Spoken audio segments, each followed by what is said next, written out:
வானாகிய வைகுந்தம். அங்க பெருமாள் எப்படி இருக்காராம்? இளவரசனாக இருக்கிறார். ஏன் இளவரசு அப்படின்னா ரொம்ப அழகா வியாக்கியானம் பண்ணுகிறார் சுவாமி மணவாள மாமுனிகள். ஒரு இளவரசன்னா இப்படி கற்பனை பண்ணுங்க, ஒரு ஊர்ல பெரிய ராஜா இருந்தார். அந்த ராஜா காலத்துக்கு அப்புறம் அவருடைய மகன் இளவரசனுக்கு பட்டாபிஷேகம் பண்ணி வைக்கணும். ஆனா இளவரசனும் ரொம்ப சின்ன பையனா இருந்தான். ராஜாவுக்கும் ரொம்ப வயசாயிடுத்து. அவர் என்ன பண்ணாராம், மந்திரிகள் எல்லாம் கூப்பிட்டு, எனக்கு வயசாயிடுத்து, நான் காட்டுக்கு தபஸ் பண்ண போறேன், இளவரசன் சின்ன பையன், உங்க பொறுப்புல அவனை பாத்துக்கோங்கன்னு சொல்லிட்டு அந்த ராஜா காட்டுக்கு போயிட்டாராம். இப்ப இந்த இளவரசனை தூக்கி சிம்மாசனத்துல அமர்த்திட்டாலாம். இது எவ்வளவு அழகா கதை சொல்லி நம்ம ஆச்சாரியர்கள் விளக்குறா பாருங்க. வயசான ராஜா காட்டுக்கு போயிட்டார், ரொம்ப சின்ன பையன் இளவரசன், அவன் ஆட்சிக்கு வந்துட்டான். அப்ப என்ன பண்ணுவான்னா, இளவரசன் ஆட்சியில இருந்தாலும் இந்த சுத்தி இருக்க மந்திரிகள்லாம் இருக்கா பாருங்க, இளவரசனை நீங்க நகரவே நகராதீங்கோ, நாங்க பாத்துக்கிறோம், நாங்க எல்லாம் பண்றோம்னு சொல்லி இளவரசனை சுத்தி சுத்தி மந்திரிகள் இருந்துட்டு இவர் பண்ண வேண்டிய காரியத்தெல்லாம் மந்திரிகளே பண்ணிடுவாளோ இல்லையோ. அது போல பெருமாளுக்கு வைகுண்டத்துல 3 பேர் இருக்காளாம்.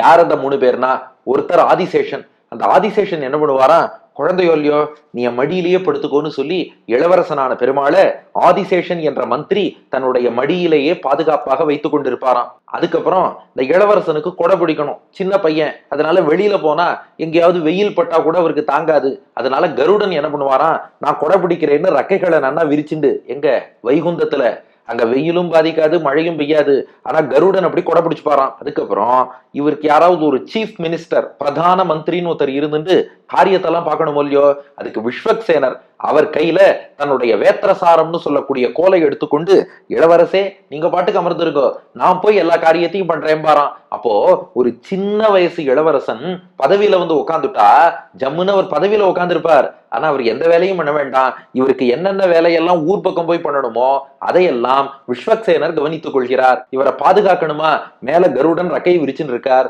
இவர் பள்ளி கொள்ள வேண்டுமா, ஆதிசேஷன் மடியில படுத்துக்கோங்கிறார். அதனாலதான் வான் வைகுந்தத்துல இளவரசனாக பெருமாள் இருக்கார். அவர் ராஜாவா இல்லையா, இளவரசனாக வைகுந்தத்தில் எம்பெருமான் இருக்கிறான்னு பெரியாழ்வாருடைய அனுபவம்.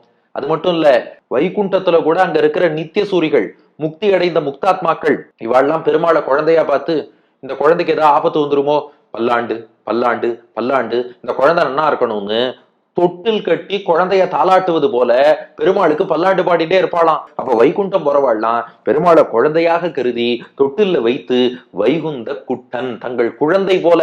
இதையே அஸ்தான பயசங்கைன்னு மாமுனிகள் காட்டுறாருன்னா வைகுந்தத்துல ஆபத்தே வராது. ஏன்னா நமக்கே ஆபத்து இல்லையே, நாமளே வைகுண்டம் போயிட்டோம்னா நமக்கு எந்த ஆபத்தும் வராது. நமக்கே வராதுங்கும் போது பெருமாளுக்கு வரப்போறது வராதுதான். ஆனாலும் பெருமாள் மேல பொங்கும் பரிவு நன்னா இருக்கணும்னு குழந்தை போல அவரை வச்சுப்பாளாம்.